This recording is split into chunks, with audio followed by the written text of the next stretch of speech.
అప్పుల బాధలు వెంటాడుతున్నాయా? అయితే 6 JVR వారి జాతిరత్నాలు ధరించండి. నమస్తే, వెల్కమ్ టు మనం టీవీ. నా పేరు వలి. ప్రస్తుతం నాతో పాటు ఉన్నారు కరాటే కళ్యాణి గారు. వారితో మాట్లాడదాం. కళ్యాణి గారు నమస్తే. నమస్తే అండి. బాగున్నారా? బాగున్నాను. మీరు శేఖర్ భాషను కలిశారు, అవును. ఆసుపత్రికి వెళ్ళి. అంటే దాడి తర్వాత ఈ విషయం తెలుసుకుని మీరు ఆసుపత్రికి వెళ్ళారు, పరామర్శించి వచ్చారు. మాట్లాడుతున్నటువంటి వీడియో కూడా అవునండి. ఇక్కడ కనిపిస్తోంది. అంత శ్రద్ధ చూపిస్తూ అంటే ఆసుపత్రికి వెళ్ళి పరామర్శించే పరిస్థితి, అంటే దానికి రీజన్ ఏంటి? ముఖ్యంగా నేను ఎవరికైనా సరే దెబ్బ తగిలిందన్నా, ఎవరికైనా బాలేదన్నా కూడా నేను కూడా మనిషినే కదండి, కొంచెం ఫీలింగ్స్ ఉంటాయి కదా. అబ్బాయి పాపం ఏదో ఫైట్ చేస్తున్నాడు. సో శేఖర్ భాషకి ఇలా దాడి జరిగింది అని తెలియగానే నేను ముందు రోజు నేను ఏదో బిజీగా ఉన్నాను, లేకపోతే ఆ రోజు వెళ్ళేదాన్ని. కానీ నేను వెంటనే వెళ్ళాలి అనుకుని వెళ్ళలేకపోయినా నెక్స్ట్ డే వెళ్ళాను. అదే నేను ఎవరికి దెబ్బ తగిలినా వెళ్తాను. ఆ శేఖర్ భాష అనే కాదు, ఇప్పుడు అమ్మాయి లావణ్యకి తగిలినా వెళ్ళేదాన్నేమో.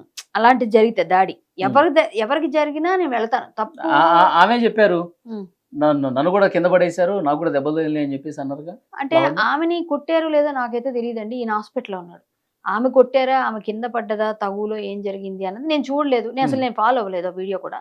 బట్ ఈ అబ్బాయికి దెబ్బలు తగిలాయి, హాస్పిటలైజ్ అయ్యాడు. అంతవరకు నలుగురు ఎదురు కొట్టారు, టేర్ అయింది ఏదో అనగానే నేను వెళ్ళాను. అమ్మాయికి దెబ్బలు తగిలి ఉండొచ్చు, అమ్మాయికి కూడా నొప్పులు ఉండొచ్చు. వీళ్ళిద్దరు కొట్టుకున్నప్పుడు ఆటోమేటిక్ దెబ్బలు తగులుతాయి. బట్ ఆ అమ్మాయి తప్పు ఉంది కదా, ఆ అమ్మాయి వెళ్ళింది కదా, ఇతను వెళ్ళలేదు కదా కొట్టడానికి. ఆ అమ్మాయి మనుషులు తీసుకొని వెళ్ళినట్టుగా ఉంది కదా, చెప్తున్నారు కదా అందరూ. సో ఇప్పుడు ఆ అమ్మాయి కొట్టించి ఆ అమ్మాయే మళ్ళీ నాకు దెబ్బలు తగిలాయంటే ఏదో అంటారు, అట్లా ఉంది సామెత ఏదో ఉంటది. సో ఏంటంటే మొగుడిని కొట్టి మొగసాలకి ఎక్కినట్టుగా ఉంటది అంటారు ఆ సామెత. అలా ఇప్పుడు ఈమెనే చేసి ఈమెనే ఎక్కి మాట్లాడితే దానికి అర్థం ఉండదు. అయినా అమ్మాయి కొట్టించింది అన్నది చెప్తున్న దాన్ని బట్టి కదా ఆమె చేసిన తప్పు. నేను దాన్ని ఖండిస్తా. ఈ అబ్బాయి మీద దాడి ఎవరి మీదైనా సరే ఇలా దాడులు చేయడం ఖండించాలి. అంటే ఫిజికల్ అటాక్ అనేది అది మంచిది కాదు. ఫిజికల్ అటాక్ చేసిన దానికి ఒక రీజన్ ఉండి ఒక పవర్ఫుల్ కారణం ఉన్నప్పుడు చేస్తే అది కొంతమంది అయినా హర్షిస్తారు, కొంత కాకపోతే కొంత అయినా. కొన్నిసార్లు నేను కూడా వెళ్ళి చేసి ఉన్నాయి, కానీ ఒక కాజ్ ఉంది, దానికి ఒక కాజ్ ఉంది. అవసరాన్ని బట్టి అక్కడ నువ్వు ఆటోమేటిక్ గా మనం రియాక్ట్ అవుతాం. కానీ ప్రత్యేకంగా కొట్టాలని ఒక అంటే స్టూడియోలో కూడా చెప్పులు విసిరే పరిస్థితి మనం చూసాం. అవును. అంటే ఎందుకని, అంటే లేనిపోని అభాండాలు వేస్తున్నారు, అసలు అబద్ధాలు చెప్తున్నారు, అవాస్తవాలు చూపిస్తున్నారు అని చెప్పి ఒక మహిళను కూడా చూడకుండా ఈ రకమైన అటాకింగ్ జరుగుతుందని చెప్పి ఆమె బాధపడిపోయి అట్లా ఫిజికల్ అటాక్ దిగిన పరిస్థితి ఉందా, లేకపోతే ఆమె నేచరే అంతా? మీ అబ్జర్వేషన్ ఏంటి? నా అబ్జర్వేషన్ ప్రకారంగా అమ్మాయికి ఏంటంటే, ఇప్పుడు ఆమె దొంగ దొరికిపోతున్నప్పుడు అక్కసు వస్తుంది, కోపం వస్తుంది, ఆక్రోషం వస్తుంది, తట్టుకోలేనితనం అంటారు దాన్ని. తట్టుకోలేక ఆ తట్టుకోలేనప్పుడు వెంటనే దానికి ఏదైనా కొంచెం ఆటోమేటిక్గా ఆ కోపాన్ని ఎలాగో ప్రదర్శించేస్తారు. అది కొంచెం సైడ్ ట్రాక్ అయిపోద్ది. అక్కడ ఎక్కడైతే మనం ఏదైతే మాట్లాడితే టాపిక్ డైవర్ట్ అయిపోతుంది. సో ఇది సైడ్ ట్రాక్ అయ్యేటట్టు చేయడంలో కూడా ఒక రకమైన ఒక స్కెచ్ అనుకోవచ్చు అది. ఎందుకంటే తన తాలూకా ఎక్కడ బయటపడిపోతుందో, ఆపండి అప్పుడు ప్లే చేయొద్దు. ఆమె మీరు అంటున్న ప్రతిసారి వింటున్నారా మీరు? ఆపండి ప్లే చేయొద్దు, మీరు ప్లే చేయొద్దు. అసలు మాట్లాడే వాళ్ళని ఎక్కిపోయి మరి మాట్లాడుతుంది. అక్కడ అర్థం అవట్లేదు. అమ్మాయి కామ్గా నిజంగా ఏ తప్పులైతే సరే మీరు చేయండి అని చెప్పి వినొచ్చు కదా, మరి ఎందుకు వినట్లేదు? ఎందుకు అంత అగ్రెసివ్ అయిపోతుంది? అసలు ఆమె ఫస్ట్ అమ్మాయికి పేషెన్స్ లేదు, అమ్మాయికి కోపం ఎక్కువ. అమ్మాయి ఎవరి మీద పెడతారు మీద. ఇప్పుడు నేను మాట్లాడతాను, నా మీద ఏమో నిందలేస్తుంది. మీరు మాట్లాడితే మీరు యాంకర్ కాబట్టి ఇంక మీరు బతికిపోయారు, ఆయన మిమ్మల్ని కూడా ఏమైనా అంటది. చెప్తున్నాను జనరల్ గా, ఎవరు ముందుకు వస్తే వాళ్ళని తొక్కాలి, ఏదో విధంగా వాళ్ళ మీద బయట బురదయ్యాలి. బురదిస్తే జనాలు చూడట్లేదా? జనాలకి తెలీదా? తెలిసిపోయింది ఆల్రెడీ. ఫస్ట్ నేను కూడా నమ్మానని చెప్తున్నాను అమ్మాయిని. ఫస్ట్ నేను లావణ్యకి సపోర్ట్ గానే మాట్లాడారు. ఇంటర్వ్యూ చేశాను, మీ మొదటి ఇంటర్వ్యూ రాస్తున్న లావణ్య కేసుకు సంబంధించి శేఖర్ భాష ఎంటర్ అయిన తర్వాత. అప్పుడప్పుడు ఇంకా ఈ డ్రగ్ కేసు ఇదంతా లేదు, జస్ట్ నార్మల్ గా అప్పుడే కేసు నమోదైంది, ఆమె మాట్లాడుతుంది, శేఖర్ భాష వచ్చాడు, ఏంటి పరిస్థితి అని చెప్పి ఫస్ట్ ఇంటర్వ్యూ మీతో నేనే తీసుకున్నాను. మీరు కొంత లావణ్యకు ప్రోగానే ఉన్నారు. ప్రోగా అంటే నేను అమ్మాయిల పక్షపాతిని, నేను ముందు చెప్పాను, ఇప్పుడు చెప్పాను, ఎప్పుడు చెప్తాను. నేను స్త్రీ పక్షపాతిని. ఎందుకంటే జనాలు చాలా విధాలుగా స్త్రీని తొక్కారు కొన్ని విషయాల్లో అన్నది నేను కొంచెం ఫైట్ చేస్తుంటాను. అలాంటప్పుడు నిజంగా ఈ అమ్మాయికి ఏమైనా అన్యాయం జరిగిందేమో. నేను అమ్మాయితో మాట్లాడినప్పుడు కూడా స్టార్టింగ్ లో అమ్మాయి సపోర్ట్ కూడా అమ్మాయితో మాట్లాడినప్పుడు కూడా మాట్లాడి ఉంటాను. ఎందుకంటే ఏమైనా రాస్తారని తప్పులు ఉండొచ్చు, లేకపోతే ఈ శేఖర్ భాష ఎవడు మధ్యలో రావడానికి ఇలా కూడా మాట్లాడి ఉండొచ్చు. ఎందుకంటే నేను ఫస్ట్ నాకు ఈ అమ్మాయి చెప్పింది నిజం అనిపిస్తుంది. బావిలో కప్పకి బావే స్వర్గం అన్నట్టుగా. ఇప్పుడు నాకు అప్పుడు ఏం తెలుసు, ఆ బావిలో ఉన్న నీరే అమ్మాయి చూపించింది. కానీ మహాసముద్రం ఉంది వెనక ఆ తర్వాతగా తెలిసింది, ముందేం తెలియలేదు. సో దాంతో ఏంటంటే ఆమె చెప్పినవన్నీ నమ్మినప్పుడు అమ్మాయి ప్రూవ్గానే అవుతాం. కానీ ఆ తర్వాత రియలైజ్ అయ్యాను ఎప్పుడంటే, అమ్మాయి ఇక్కడ స్టూడియోలో ఇంటర్వ్యూ అవుతున్నప్పుడే, మీకు గుర్తుందా, ఒక పచ్చి బూతు పాట రాజ్ తరుణ్ పాడాడని ఆమె ఒక 10 మంది మగాళ్ళ మధ్య కెమెరామ్యాన్స్ మధ్య అమ్మాయి మాట్లాడకూడదు, పాడకూడదు. ఎందుకంటే ఒక ఆడపిల్లకి కనీస విలువలు ఉంటాయి.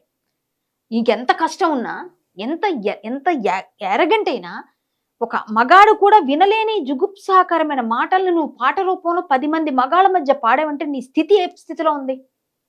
నేను ఆ రోజు నా ఒళ్ళు జలధరించి ఎలా అయిపోయింది తెలుసా. నేను ఈ అమ్మాయి పరిస్థితి బాగాలేదు ఏ విధంగా కూడా, నేను అనవసరంగా సపోర్ట్ చేస్తున్నానేమో, తప్పుకు సపోర్ట్ చేస్తున్నానేమో అని ఫీల్ అయ్యా.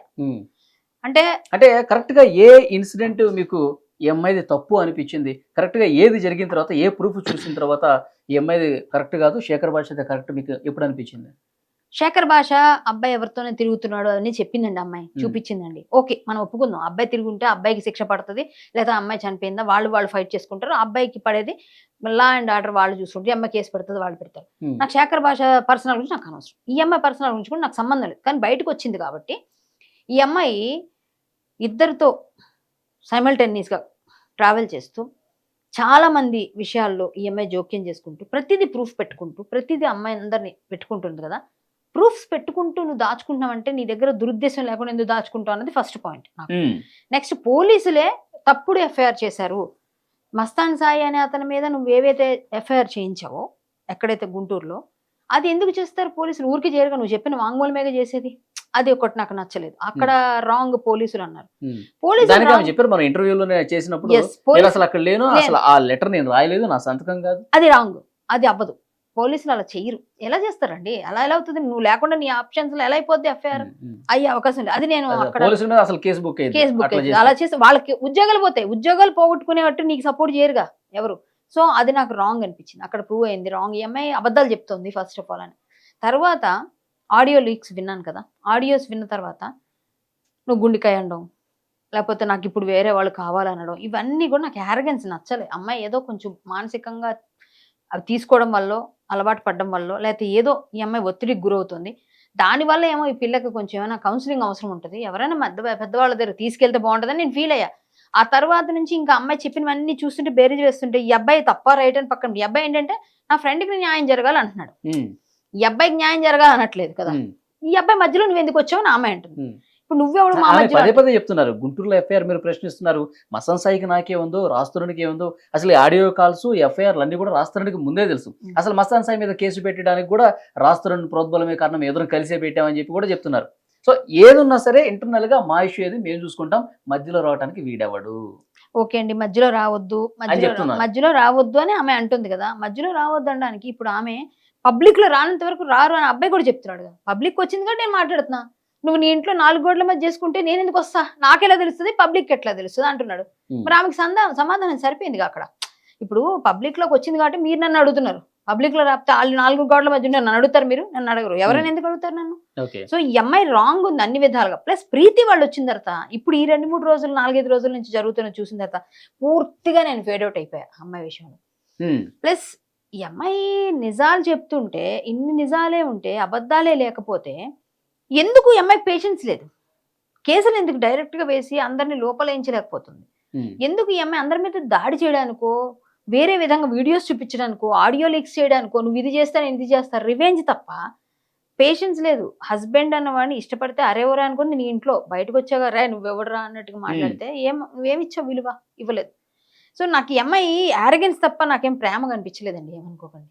నాకు అమ్మాయి ప్రేమ నాకు తెలియలేదు అబ్బాయి మీద. ఆ అబ్బాయిని సాధించాలనే ఒక కక్ష కనిపించింది. సో కక్ష సాధింపుకి మనం ఎప్పుడు సపోర్ట్ చేయకూడదు.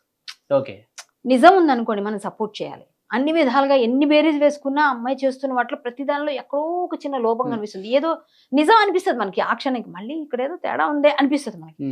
ఎందుకంటే అది లోతుగా వెళితే అమ్మాయి తేడా కనిపిస్తుంది. సో రాజ్ తరుణ్ లావణ్య ఈ కేసు రాజ్ తరుణ్ నాకు కావాలి. తర్వాత మొన్న ఒకసారి డిబేట్ లో నాకు అసలు రాజ్ తరుణ్ వద్దే వద్దు, నన్ను ఇంత హింసకు గురి చేస్తున్నాడు, మనోవేదనకు గురి చేస్తున్నాడు కాబట్టి నాకు వద్దే వద్దు అని చెప్పి ఒకసారి చెప్పారు లావణ్య. అయితే ఈ కేసు రాజ్ తరుణ్ కావాలా వద్దన్నది పక్కన పెడితే, డ్రగ్స్ కేసు ఎప్పుడు తెర మీదకి వచ్చిందో, డ్రగ్స్ విషయాన్ని శేఖర్ భాష కొన్ని ప్రూఫ్స్ చూపిస్తూ ఇది జరిగింది, ఇది వాస్తవం అని చెప్పి చెప్పడంతో, ప్రీతి ఉదయ్ వీళ్ళ తెర మీదకి రావడంతో పూర్తిగా ఈ కేసు అనేది డ్రగ్స్ వైపు ఒకసారి టర్న్ అయిన పరిస్థితి. ఆమె నార్సింగ్ PS లో కేసు పెట్టే ముందు ఇది మళ్ళీ డ్రగ్స్ టర్న్ తీసుకుంటుందని చెప్పి ఆమె ఎక్స్పెక్ట్ చేసి ఉండదేమో బహుశా. అసలు ఆమె ఊహించిన విధంగా ట్విస్ట్ల మీద ట్విస్ట్లు ఆమె ఏదో అనుకుందండి. ఆమె ఏమనుకుందంటే నాకు సింపతి వస్తుంది, నేను రాజ్ తరుణ్ హీరో, అందరూ ప్రజలందరూ కూడా అబ్బాయి తప్పులు చేశాడు, నన్ను ఇలా చేశాడు అని చెప్పి అంటుంది. ఈ అమ్మాయి ప్రెగ్నెంట్ అని చెప్పి మస్తాన్ సాయితో ప్రెగ్నెంట్ అని ఈ ప్రీతిని పిలిపించుకున్నదని చెప్తుంది ప్రీతి. మరి రాజ్ తరుణ్తో ప్రెగ్నెన్సీ అంటుంది. మరి ఎవరు ఈమె లవరు, ఎవరు ఈమె హస్బెండ్, నాకు అది ఫస్ట్ క్లారిటీ లేదు. ఇప్పుడు అది క్లారిటీ ఎవరికీ లేదు, ఆమెకే లేదు. ఫస్ట్ ఏంటంటే ఇంకెవరైనా వస్తారో నాకు తెర మీద తెలియదు. వీళ్ళిద్దరు అయితే ప్రెజెంట్. ఇప్పుడు రాజ్ తరుణ్ ఎలా బాధ్యుడు అవుతాడు? సో నువ్వు రాజ్ తరుణ్ వదిలేసిన తర్వాత అబ్బాయిని ఉడికించడానికో నాకు వేరే మగాడు కావాలి అని చెప్పి నువ్వు ఇతను అడిగావు. నువ్వు రాజ్ తరుణ్ నీకు ఎలా లవర్ అయ్యాడు, ఎలా భర్త అయ్యాడు? హిందూ ధర్మం ప్రకారంగా నువ్వు స్త్రీ అన్నప్పుడు ఒక్కడిని ఇష్టపడు, విడిపోయిన తర్వాత నువ్వు ఎవరైనా పెళ్లి చేసుకుంటే రెండో పెళ్లి చేసుకుంటావు. సో మస్తాన్ సాయి అన్న అతను ఒకవేళ ముస్లిం అయి ఉంటే ఆయన నలుగురిని ఐదుగురిని చేసుకునే ఆయన హిందువా? సారీ, అయితే నాకు సాయి అని ఉండేసరికి మస్తాన్ అని ముందు ఉంటే నేను నిజంగా హిందూ కాదేమో అనుకునేంత వరకు. సో ఒకవేళ ముస్లిం అయి ఉంటే ఎవరైనా 4 సార్లు చేసుకోవచ్చు. నేను అదే ఫీల్ అయ్యా. మరి ఇప్పుడు ఆయన హిందూ కూడా ఆయన ఒకటే చేసుకోవాలి. ఆల్రెడీ పెళ్లి అయిపోయినాడు అనుకుంటా కదా ఆయన కూడా. మరి నిన్న ఎలా చేసుకుంటాడు? సో నువ్వు ఇద్దరు పెళ్లి అయినప్పటి వాళ్ళతోనే నడిపావు. ప్లస్ ప్రతి దగ్గర డ్రగ్స్ విషయంకి ఈమె సూత్రధారి అని చూపించారు. వరలక్ష్మి దగ్గర కానీ ఇంకో దగ్గర కానీ. సో ఈ అమ్మాయి డ్రగ్స్ కి ఎక్కడ కోణం ఉందో ఈ అమ్మాయి ఇంత బహిరంగంగా అవును రాజ్ తరుణ్ కోసం చేశాను, మన మంది పక్కన కూర్చొని మాట్లాడింది. రాజ్ తరుణ్ కోసం చేశా, రాజ్ తరుణ్తో కలిపి చేశా, ఎస్ అబ్బాయికి నేనే ఇచ్చా, అబ్బాయి కోసం కొన్నా, అబ్బాయి కోసం సంపాదించా అన్నప్పుడు పోలీసు వాళ్ళు వింటున్నారు కదా. నేను లోపల తీసుకెళ్లేస్తే డ్రగ్స్ కేసు ప్రస్తావన తీసుకొస్తే దానికి ఎస్ నేను రాస్తున్నానికి శేఖర్ భాష అంటాడు కదా, శేఖర్ భాషకి అమ్మాను. ఇంకా రేపు ఇంకా ఎవరు మాట్లాడితే వాళ్ళ మీద వేసేస్తుంది. అవును మీకోసం చేసా అంటుంది. ఇంకేం చెప్తారు ఎవరన్నా? ఇలా మాట్లాడడం వల్ల ఆ అమ్మాయికి మానసిక స్థితి బాగాలేదు. ఈ అమ్మాయి డ్రగ్స్ విషయం టర్న్ అవుతుందని ఆమెకు తెలియకపోవడం వల్ల ఈ అమ్మాయే ఊబిలో కూరుకుపోతూ ఆమె తీసుకుని గొయ్యిలో ఆమె పడిపోతుంది రోజు రోజుకి. ఇప్పుడు ఒకటండి, డ్రగ్స్ అనేది చాలా పెద్ద మాఫియా. ఈ అమ్మాయిని ఎవరు చేశారో, ఈ అమ్మాయి ఎక్కడ ఇదవుతుందో తెలియదు మనకి. సో ఈ అమ్మాయి డ్రగ్స్ విషయంలోకి ఎప్పుడైతే ఇది ఇలా టర్న్ అయిపోయిందో ఈ అమ్మాయి మీద ఉన్న మొత్తం ఏమాత్రం సింపతి ఎవరికున్నా అది కూడా పోయింది, పూర్తిగా పోయింది. ఇప్పుడు మీరు మొదటిసారి లావణ్య వచ్చినప్పుడు మీరే పక్కన కూర్చొని ఇంటర్వ్యూలో మనమే ఉన్నాం. అప్పుడు కూడా మీరు కొంత లావణ్య సపోర్ట్ అమ్మాయి కాబట్టి మనం అండగా నిలబడాలని చెప్పేసి మాట్లాడారు. మన జర్నలిస్ట్ మిత్రులే మాటల సందర్భంగా చెప్పారు, కళ్యాణ్ గారు ఇప్పుడు పూర్తిగా మారిపోయారు, ఎవరు చెప్తే విన్నారు మారిపోయారు, ఏం చేస్తే మారిపోయారు. ఆమె నాకు సపోర్ట్గా మాట్లాడుతూ ఇంకా చాలా విషయాలు నాతో మాట్లాడిన పరిస్థితి ఉంది. స్టార్టింగ్ డేస్లో ఆ ఆడియోలన్నీ నా దగ్గర ఉన్నాయి, అవన్నీ నేను బయట పెడతాను అని చెప్పేసి అంటున్నాను. ఏమంటారు దానికి? తప్పకుండా పెట్టమనండి. నేను ఆ ఆడియోలు పెడతదా ఏమైనా పెట్టుకోమనండి. ఆమెకు సపోర్ట్ చేశానే నేను పబ్లిక్గా ఒప్పుకుంటాను. అందులో ఉండొచ్చు కదా. ఏముంటుందండి? అమ్మాయి నాతో ఏం చెప్పింది? నేను 5 కోట్ల ఇల్లు ఏదో ఉంది, ఆ ఇల్లు నేను ఆ ఇంట్లోనే ఉంటున్నానంటే వెళ్ళిపోకమ్మ అందులోంచి, మరి నీకు అందులోంచి వెళ్ళిపోతే నీకు ఏ విధమైన ఆధారం ఉండదని మాట్లాడుంటాను. ఒకళ్ళు అడుగుంటే నేను అమ్మాయి మాట్లాడి కొంచెం గుర్తున్నది. అమ్మాయి అన్ని రికార్డ్ చేసుకుంటుందని మనకు తెలియదు కదా. మేబీ నేను కూడా అట్లాంటి పనులు చేయలేదు. మేబీ నా ఫోన్లో కూడా ఆటోమేటిక్ రికార్డర్ ఉంది, మేబీ ఉందేమో నేను వెతుకుతాను. నిజంగా చెప్తున్నా, నా ఫోన్ ఓపెన్ చేసి చూపిస్తా, అమ్మాయి పేరు కూడా ఫీడ్ లేదు. మీరు ఇప్పుడు నెంబర్ కొడితే నెంబర్ వస్తుంది, నేను ఏ రోజు ఫీడ్ చేయలేదు. ఎందుకో తెలుసా, నాకు అంత అవసరం అనిపించలేదు అమ్మాయి నెంబర్, నేను ఫీడ్ చేసుకోలేదు. సో ఒకసారి ఫస్ట్ నాకు సపోర్ట్ గా అంటే నా గురించి మాట్లాడిన మాటలు ఇవి, ఇప్పుడు కళ్యాణ్ గారు మాట్లాడుతుంది ఇది అని చెప్పి. అవునండి, తెలియనప్పుడు ఎవరైనా మాట్లాడతారండి. అమ్మాయి కరెక్ట్ అనుకుని అమ్మాయి వైపు వెళ్ళాను. అమ్మాయి ఇప్పుడు రాక్షసి అని తెలిసిన తర్వాత దేవత అంటే ఒప్పుకుంటారా? ఒప్పుకోరుగా ఎవరైనా. ఇప్పుడు రాక్షస మనస్తత్వం ఉందండి, వాళ్ళు దేవత లాంటివి ఒప్పుకుంటాం మనం? ఒప్పుకోం. ఇప్పుడు కొంతమందిని అనుకుంటాం మనం, వాళ్ళు ఎంత ఇదైనా సరే వాళ్ళకి దైవత్వాన్ని ఆపాదిస్తే ఒప్పుకోం. ఏ స్త్రీమూర్తిగా అయినా సరే.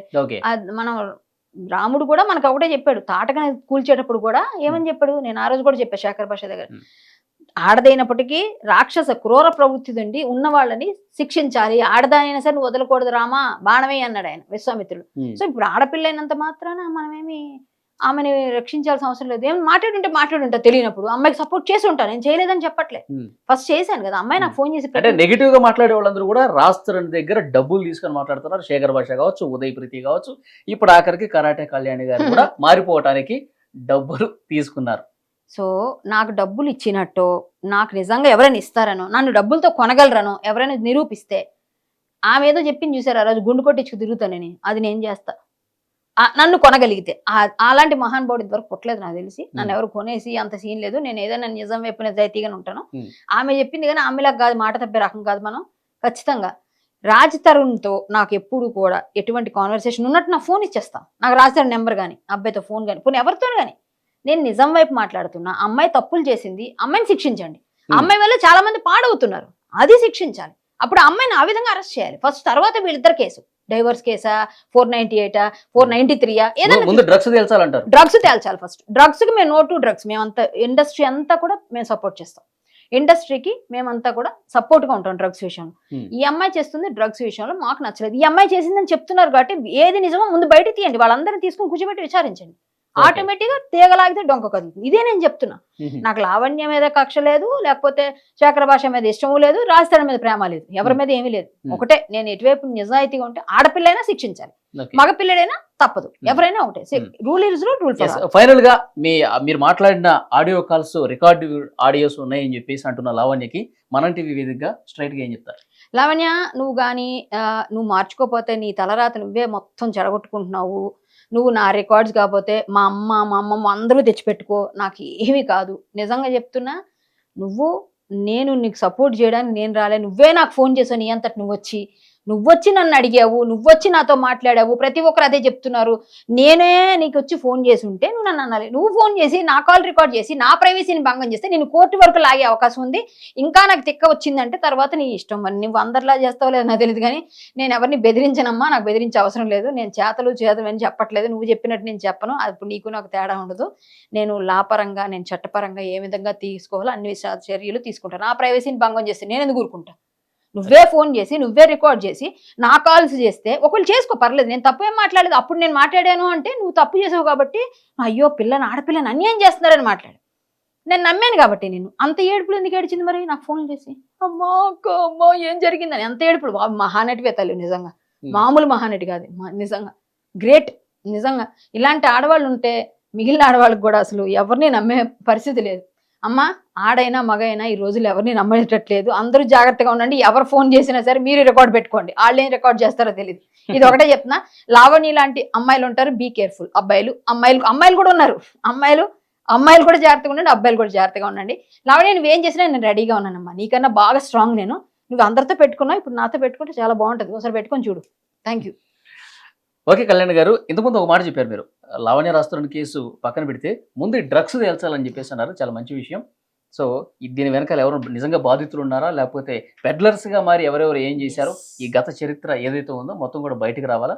సో పోలీసులు కూడా ఇన్వెస్టిగేషన్, ఎందుకంటే గవర్నమెంట్ కూడా చాలా సీరియస్గా ఉంది డ్రగ్స్ మీద. డ్రగ్స్ విషయమే నేను మాట్లాడుతున్నాను సార్, డ్రగ్స్ విషయంలోనే నేను లావణ్య విషయంలో నేను డైరెక్ట్ గా మాట్లాడుతున్నా. ఇప్పుడు ఆ ప్రీతి అన్న అమ్మాయి వచ్చి అంత గట్టిగా ఎందుకు మాట్లాడుతుంది? సరే, ఆ ప్రీతికి నిజంగా నోట్లో పోసేసింది, అమ్మాయి వీడియోలు కూడా ఆడియోలు ఉన్నాయని చెప్తుంది. ఉండొచ్చేమో అమ్మాయి మత్తులో ఉన్నప్పుడు ఏదో మాట్లాడి ఉంటుంది, ఏదో చేసి ఉంటుంది. ఎందుకంటే ఇప్పుడు అమ్మాయి మారింది కదా, మారకూడదని ఏం లేదు కదా, మనుషులు పాడైపోయి అలా చెడిపోకూడదు కదా, మారాలి కదా. అమ్మాయి రీహాబిలిటేషన్ సెంటర్కి వెళ్ళి మారి వచ్చింది. ఇప్పుడు అమ్మాయిని మనం సపోర్ట్ చేయాలి, కానీ నువ్వు నువ్వు తాగేవు అంటే అమ్మాయి మళ్ళీ వెళ్ళిపోద్దాడు, పాస్ట్ వీడియోస్ మళ్ళీ పెట్టడం అట్లా తప్పు కదా. మనం మళ్ళీ వాళ్ళని పంపించకూడదు, మనం వీలుంటే బాగు చేయాలి. సో ఈ అమ్మాయి చేసేది ఏంటి, అందరు వీడియోలు పెట్టుకుంది. అసలు నీ క్రిమినల్ మైండ్ కాకపోతే ఎందుకు పెట్టుకున్న వీడియోలు? ఫస్ట్ అది చెప్పండి, ఫస్ట్ పోలీసులు అది అడగమనండి. ఇది తప్పండి, ఇది తప్పు, క్రిమినల్ యాటిట్యూడ్, ఇది చాలా రాంగ్. ఇది ఎవరికైనా కానీ, ఎవరు పెట్టుకున్నా, నేను పెట్టుకున్నా, మీరు పెట్టుకున్నా, ఇంకోటి పెట్టుకున్నా, రాంగ్ ఇది, అది తప్పు. డ్రగ్స్ అనే దాన్ని మేము ఎవ్వరం సపోర్ట్ చేయం. ఇండస్ట్రీలో అందరూ కూడా యాంటీగా ఉన్నారు, ప్రభుత్వం కూడా యాంటీగా ఉంది. ఫస్ట్ ఇది విచారణ చేస్తే ఖచ్చితంగా ఆ అమ్మాయి దగ్గర ఏమున్నాయి బయటకు వస్తే అప్పుడు ఎవరు తప్పు, ఈ అమ్మాయి నిజమా? ఒకళ్ళు నిజంగా సిన్సియర్ గా లావణ్యే కరెక్ట్ అనుకోండి, మీరు నేను అందరం ఒప్పుకోవాలిగా. మనం అమ్మాయిని ఇప్పుడు తప్పు అంటున్నాం కదా, మనమే నిజంగా అమ్మాయి కరెక్ట్ అయి ఉంటే అనుకోండి మీరు, అప్పుడు ఒప్పుకోవాలిగా, అందరూ ఒప్పుకోవాల్సిందే. ఇప్పుడు ఎంత కూడా అమ్మాయి వైపు వెళ్ళాల్సిందే. అయ్యో నిజమేనండి, అందరూ రాంగ్ చేశారండి, అసలు అర్థం అంతా. కానీ ఒక్క దగ్గర పొగ లేకుండా నిప్పు వస్తుందా? నిప్పు లేకుండా అంటే పొగ లేకుండా నిప్పు రాదంటారు. సో ఇంత రేగుతుందంటే లావణ్య విషయంలో ఇంతమంది బయటకు వస్తున్నారంటే ఇంకా ఎంతమంది వస్తారు ప్రీతి లాంటి వాళ్ళు? చూద్దాం, వెయిట్ చేద్దాం. అదే ఇన్వెస్టిగేషన్ ఇమ్మీడియట్ గా జరగాలి, లేట్ జరగకూడదు. వీళ్ళిద్దరు కేసు తర్వాత తేల్చుకోనివ్వండి, 498 493 ముందు ఇది తేల్చమనండి. నాకు కావాల్సింది డ్రగ్స్ గురించి. చూద్దాం madam. Thank you very much. Thank you.